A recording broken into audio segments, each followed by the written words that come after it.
I am grateful to the departments of Religion, Sociology, Anthropology, Communication, Speech Communication, History and Political Science, International Programs, and the Chapel for co-sponsoring tonight's event.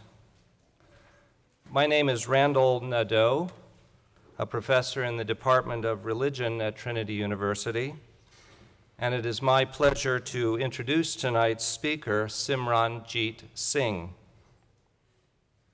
Simran is a 2006 graduate of Trinity with majors in religion and English.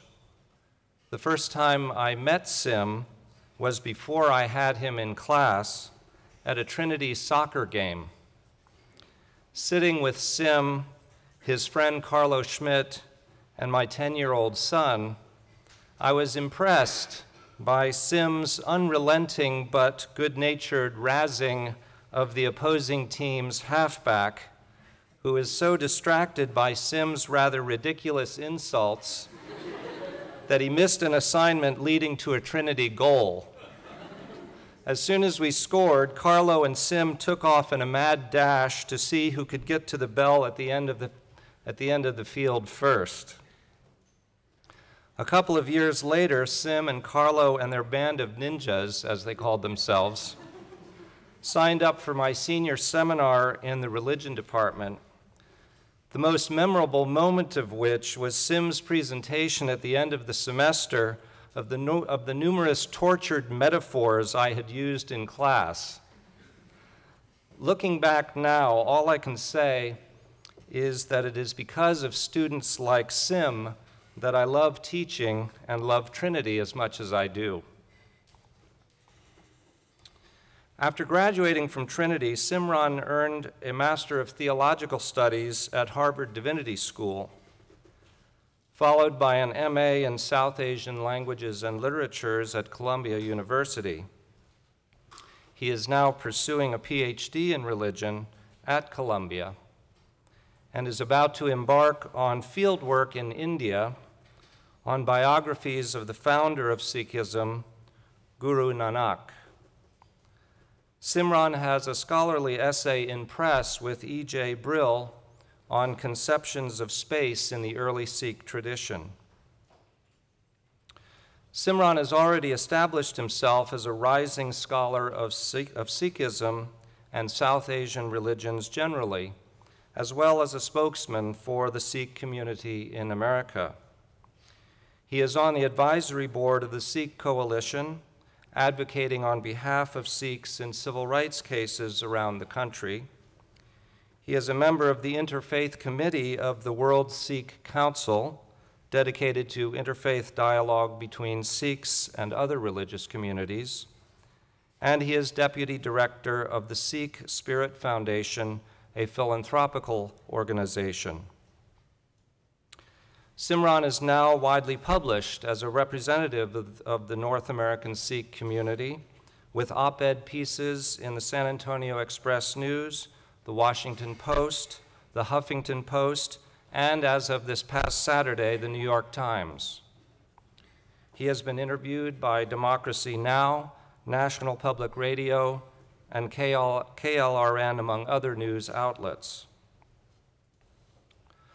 Following upon the horrific killings at a Sikh Gurdwara near Milwaukee, Wisconsin, the need is greater than ever for us to understand the power of ethnic, racial, and religious violence and paranoia. This can only be accomplished through our efforts as citizens of a single human community, whether at Trinity, the United States, or the broader world, to promote understanding and appreciation for diversity and difference, and for the rich multiculturalism of our university, our country, and our world. To that end, it gives me pride and pleasure to introduce tonight's lecture, Rethinking Islamophobia and Mistaken Identity, Sikh Perspectives on Hate Crimes in America. Simran Jeet Singh.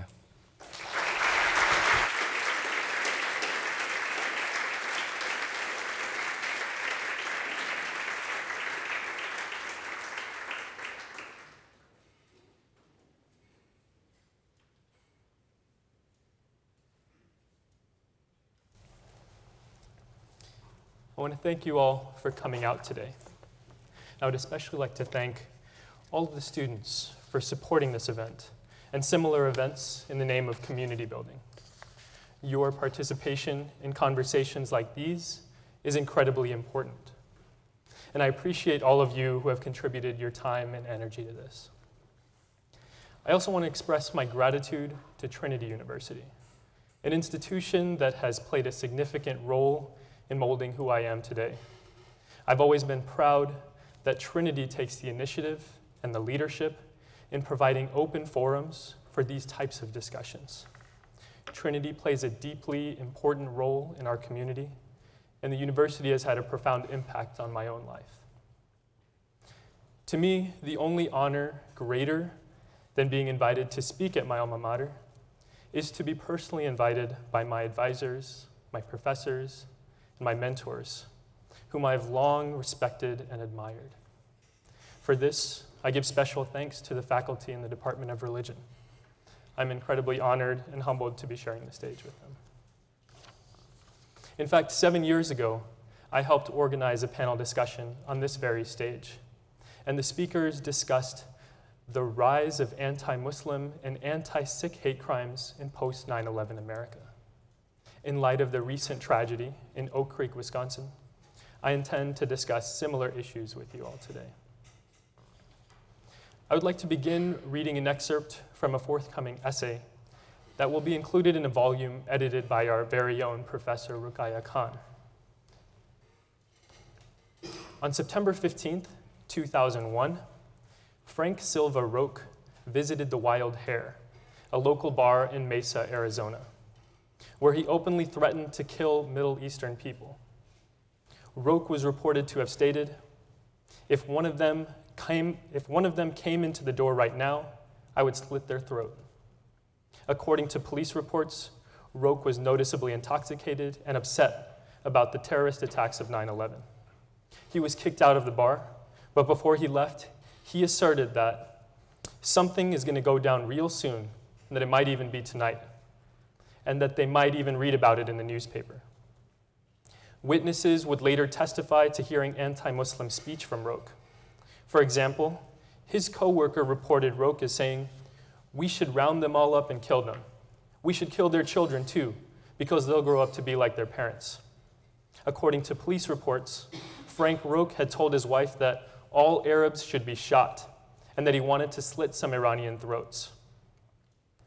Upon leaving the bar that afternoon, Frank Roque drove his black Chevy S10 pickup truck to a local Chevron station, where owner Balbir Singh Sodhi was outside working with his landscaper, Luis Ledesma. Roque approached Sodhi and Ledesma and aimed his .38 handgun through the open window of his truck. 5 bullets struck Sodhi, killing him instantly. Balbir Singh Sodhi would become the first casualty of a hate crime in post-9/11 America. Scholars and journalists have characterized the murder of Balbir Singh Sodhi as a case of mistaken identity. They have argued that Sodhi's unique Sikh identity, his turban and his facial hair, led Roque to perceive him as a Muslim. The notion of mistaken identity implies that while Roque intended to kill a Muslim, he unintentionally targeted a Sikh instead.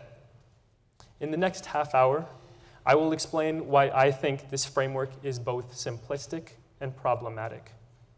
I will also present a more nuanced approach for understanding hate that takes into account key examples of violence, such as the anti-Muslim rhetoric in post-9/11 America, the recent massacre of Sikhs in Oak Creek, the brutalization of a young Jewish student in Michigan, and the string of mosque attacks over the past few weeks.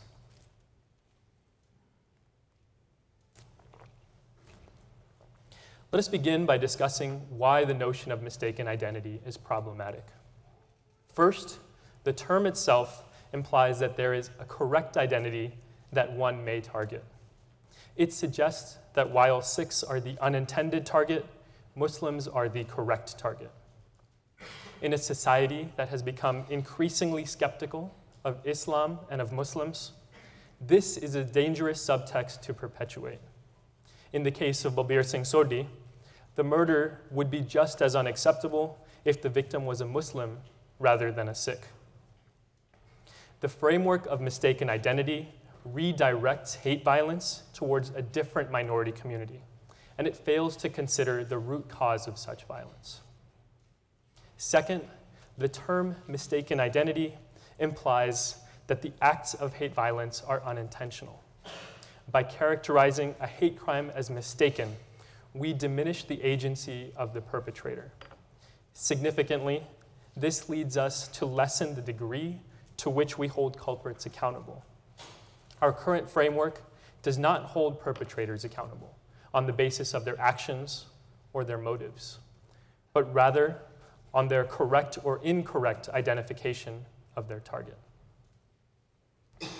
Third, the notion of mistaken identity is flawed because it gives the impression that particular acts of hate violence are isolated and anomalous events. By focusing on the specific targeted community or the intended targeted community, we localize and limit our understanding of the violence.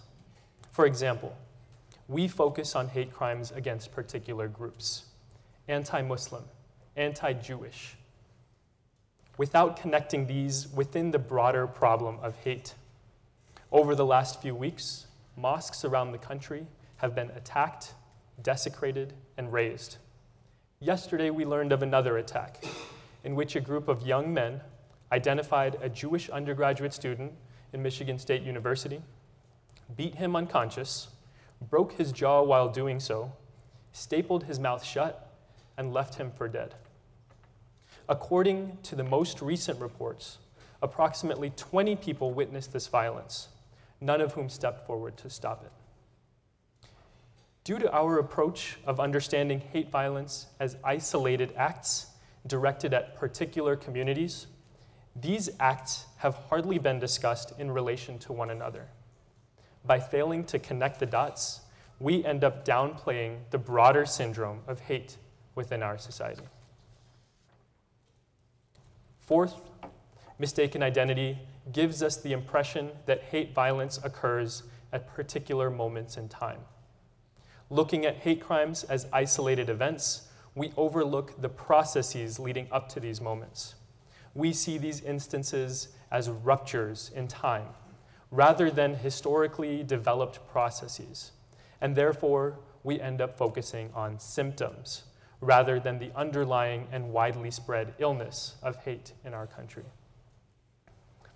Mistaken identity is a flawed tool for understanding hate violence. It fails to question the intent of the perpetrators. It dismisses the culprit's accountability. It decontextualizes the violence, and it dehistoricizes hate by freezing it in particular moments of time. In the place of mistaken identity, I offer an alternative for understanding hate crimes in modern America.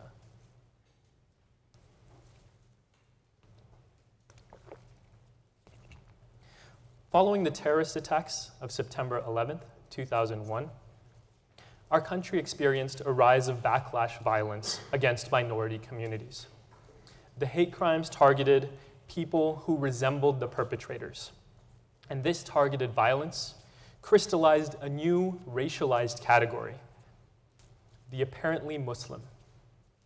The category of apparently Muslim incorporates people on the basis of their race and religion.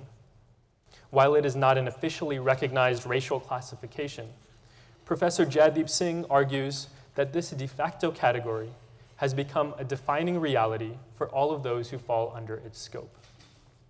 The most adversely affected have been those belonging to Muslim, Sikh, Arab, and South Asian communities.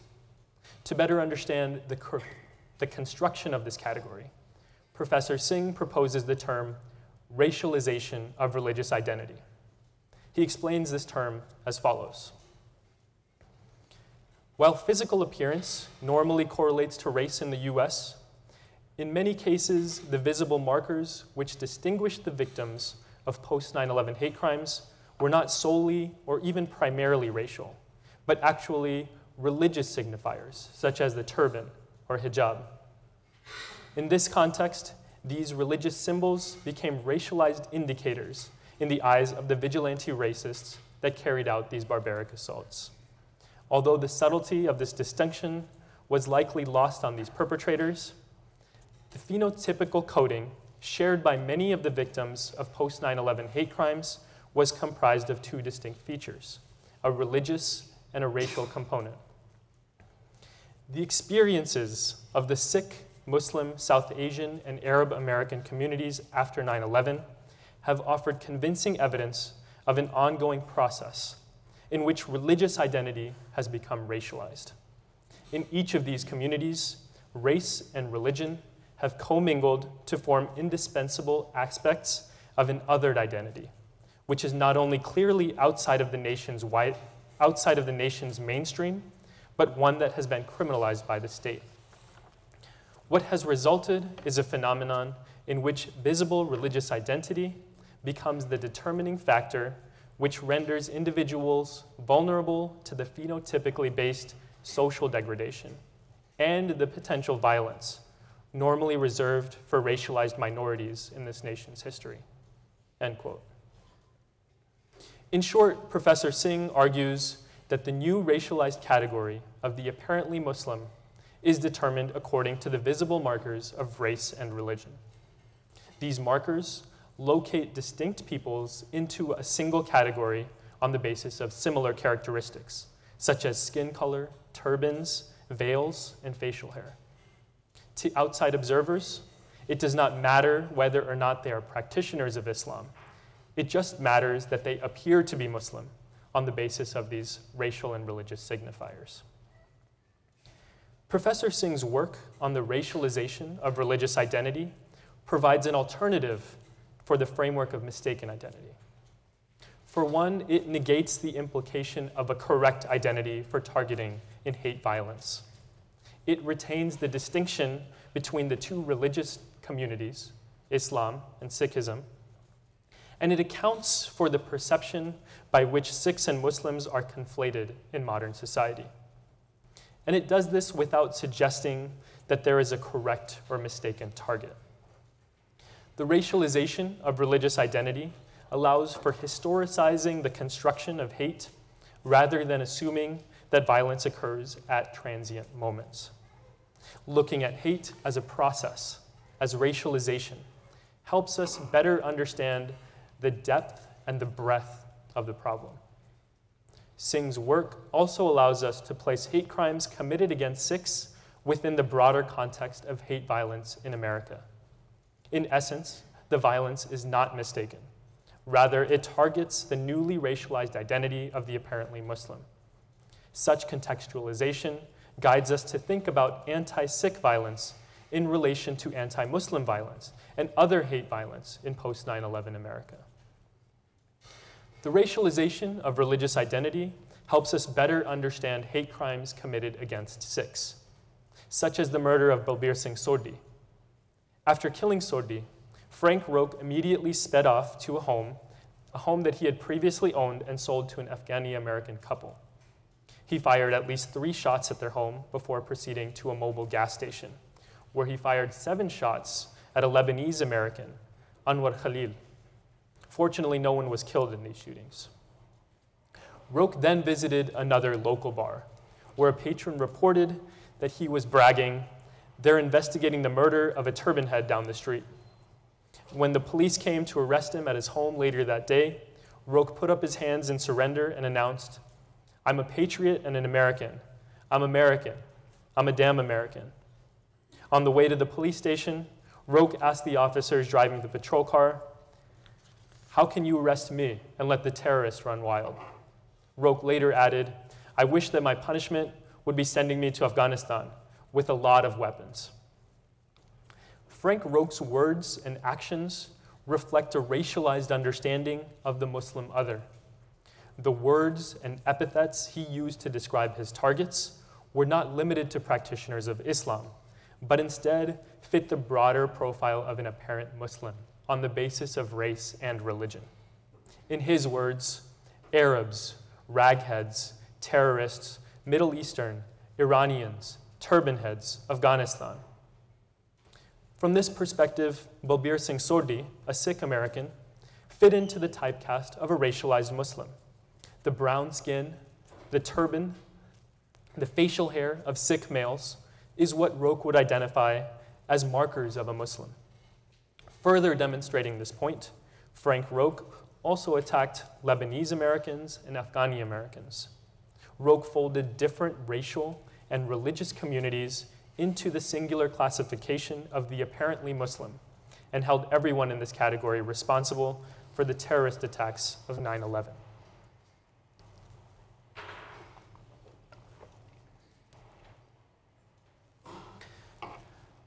While the notion of racialized religious identity is an improvement on the framework of mistaken identity, we must also recognize that not all hate crimes are directed at people because they are thought to be or are perceived to be Muslims. Some violence is directed against specific communities precisely because of who they are. We have numerous examples in American history of this sort of directed targeting. And we do not have to venture far beyond the 21st century to observe this discrimination. For example, our nation has openly discriminated against people on the basis of gender, which we observed with the women's suffrage movement. We have targeted people based on race, an example to which African Americans can speak. We have marginalized people on the basis of nationality, for which the internment camps set up for Japanese Americans come to mind.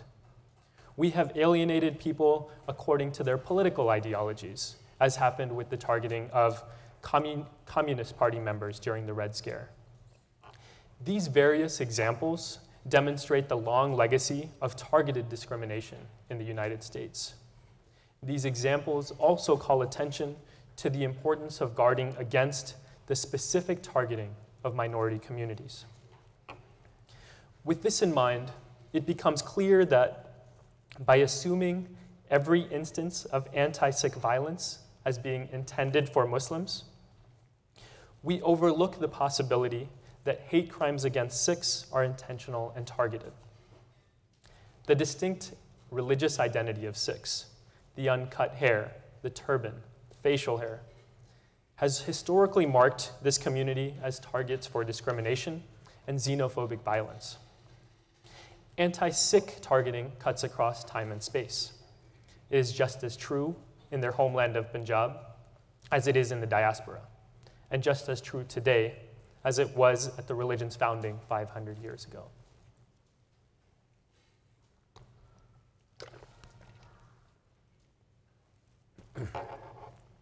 In fact, the first documented race riot that targeted Sikh Americans occurred in 1907, over a century ago, in Bellingham, Washington.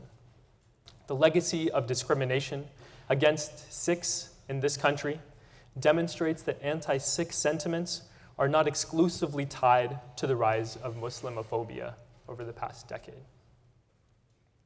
The most recent example of anti-Sikh violence in America took place a few weeks ago, the morning of August 5th, 2012. Wade Michael Page entered a Gurdwara, a Sikh place of worship and learning. He entered a Gurdwara in Oak Creek, Wisconsin, and opened fire on the congregation. Initial reports were unclear about the number of gunmen, the motivation behind the attack, and whether it was a hostage situation. And although at the time there was no information about Page's connection to neo-Nazi and white supremacist groups, both media outlets and community members suspected that the shooting rampage was motivated by hate. Every major news source pointed out that the attack fit into the pattern of hate crimes against Sikhs over the past decade, interpreted the event within the frameworks of mistaken identity and racialized religious identity. These interpretations assumed that the shooter intended to target Muslims and that he had unintentionally targeted Sikhs. These assumptions, however, overlook the fact that many neo-Nazis are well aware of the differences between Sikhs and Muslims, and that they consciously choose to target Sikh Americans. For example, on an online message board that Wade Michael Page is known to have frequented, a message board run by the Hammerskins, the most violent neo-Nazi group in modern America. One commenter on this message board gave his response to the massacre in Oak Creek. He wrote, "I see these towel-headed, sick a-holes walking around my city also. It disgusts me. What is this vermin doing in Wisconsin? There are no tears which I'll be shedding for these useless eaters. Apparently, President King Soetoro expressed his grief about this and mentioned how Sikhs have enriched us so greatly with their religion, their culture, whatever it is."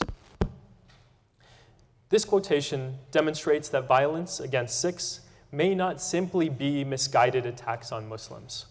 Since 9/11 in particular, hate crimes committed against Sikhs have been interpreted by the government, by statisticians, and by the media as cases of hate violence intended for Muslims. This is an uncritical application of the notions of mistaken identity or racialized religious identity. And this overlooks the possibility that violence against Sikh Americans is intended as violence against Sikh Americans. If examined critically, a number of developments since the August 5th Wisconsin Gurdwara shooting suggest that the Sikh community may be a specific target. For example, the shooter, Wade Michael Page, has been linked to the murder of 2 elderly Sikh gentlemen in Elk Grove, California. This murder took place in March of 2011, and authorities are currently investigating his possible complicity in the crime.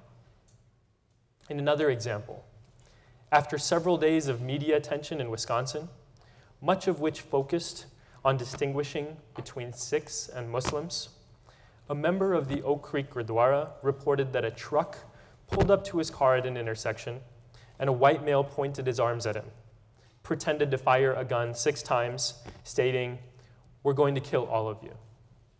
Then, just 10 days after the shooting, another member of the Oak Creek Gurdwara, 56-year-old Dalbir Singh, was shot and killed in a local convenience store where he worked. While there is no certainty with regard to motive in these cases, these developments suggest that the Sikh community may be a direct, intended target of violence. Current studies of hate-related violence do not document violence against Sikhs within a distinct category. Generating a framework more nuanced than mistaken identity or racialized religious identity may allow us to correct this oversight. Analysis along these lines would include evaluation of commentary, such as that on Vanguard News Network, one of the most highly frequented white supremacist websites. Top neo-Nazi leader Alex Linder evidences particularly anti-Sikh sentiments when he expresses, quote, "Take your dead and go back to India and dump their ashes in the Ganges, Sikhs.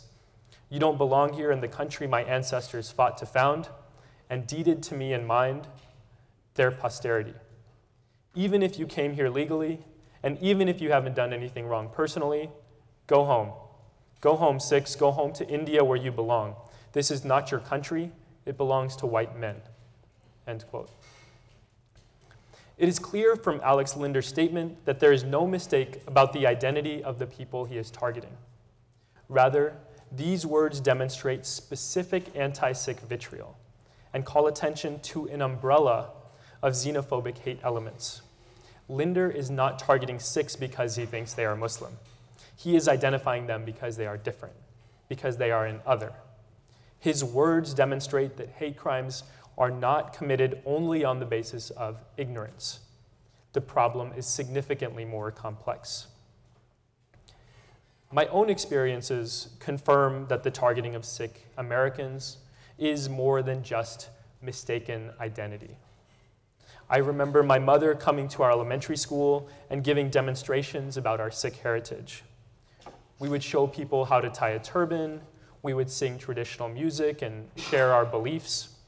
And yet, despite teaching our peers about our Sikh background, we were still harassed and bullied. Notably, bullying remains a major problem for Sikh school children in this country. Recent studies conducted in the northeastern United States have uncovered that 75% of Sikh kids are bullied at school for wearing a turban. Students have been verbally harassed and physically abused. Some have been beaten so badly that they required hospitalization. In 2008, a Sikh student in New Jersey was sitting at his desk in his classroom when his head started feeling hot. It took him a moment to realize that one of his classmates had set his turban on fire. In addition to the specific targeting of Sikh children in schools, the recent developments in Oak Creek and the evidence from neo-Nazi message boards demonstrate that every instance of violence against Sikhs is not intended for Muslims. Notably, the incorrect assumption that violence against Sikhs is misdirected anti-Muslim violence has been institutionalized by national governmental organizations.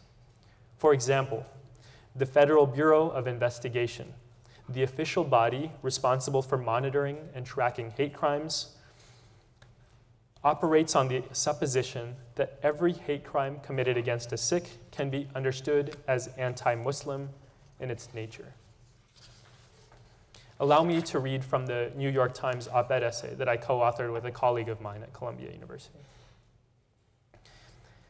The FBI currently classifies nearly all hate violence against Sikh Americans as instances of anti-Islamic or anti-Muslim hate crimes.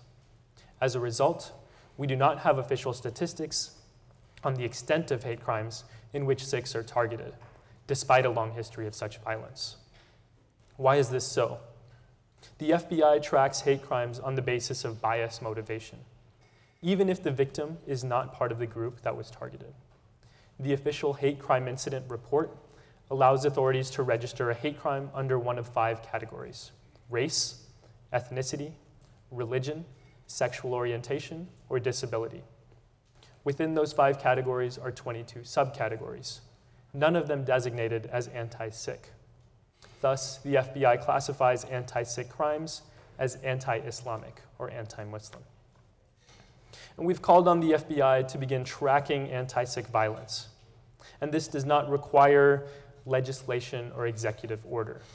Since the original enactment of the Hate Crime Statistics Act of 1990, the FBI has updated its reporting methods. For example, the Bureau has revised its approach to tracking hate crimes based on sexual orientation and now includes anti-LGBT, anti-heterosexual, and anti-bisexual, along with anti-gay and anti-lesbian subcategories. The legacy of anti-Sikh violence and its contemporary prevalence make it painfully obvious that anti-Sikh violence is often purposeful and targeted. The government must begin tracking and counting anti-Sikh hate crimes, just as it must continue to vigorously combat bias and discrimination against all Americans, including Muslims. We must do away with the flawed and incomplete assumption of mistaken identity. Until we do, we will all be the ones who are mistaken. Now, it is important to note that violence against Sikhs is not directed against males alone. Similar to men, Sikh women are expected to maintain the unique identity of uncut hair. Some cover their hair with turbans and scarves, while others wear it in long braids or in a bun. As a result of their unique identity, women are also targeted in xenophobia, in school bullying, and with anti-Sikh sentiments. We would be remiss to overlook the fact that hate violence does not exclusively pertain to Sikh men. It also directly impacts Sikh women and Sikh children. In closing, I believe we need to abandon the notion of mistaken identity and move to a more nuanced exploration of hate violence. The existing framework fails to account for the intent of the perpetrator. It implies the possibility of a correct target for hate. It isolates hate violence to particular communities, and it focuses on momentary symptoms rather than systemic problems of hate. And in doing so, it diminishes the agency of perpetrators. The suggested alternative of racialized religious identity helps us better understand hate violence against Sikhs in America. This is especially pertinent in the post-9/11 context, in which we have come to conflate, race and religion to form the new racialized category of the apparently Muslim. The story of Balbir Singh Sodhi, the first hate crime casualty in the post-9/11 backlash, evidences the racialization of religious identity at work. In addition to repositing the notion of mistaken identity as the racialization of religious identity, I've also argued against the uncritical application of these frameworks. We have sufficient evidence to recognize that every act of violence committed against a Sikh is not intended for a Muslim. There is a type of violence that specifically targets Sikhs because they are identified as the other. And this type of targeting does not discriminate among men, women, or children. Given the recent rash of attacks on minority religious communities, I believe we need to think about hate violence in America more carefully. A simple case study of hate crimes targeting Sikhs demonstrates the need for more critical, more nuanced, and more precise engagement for understanding the problem of hate in America. And this issue demands our immediate attention. Thank you.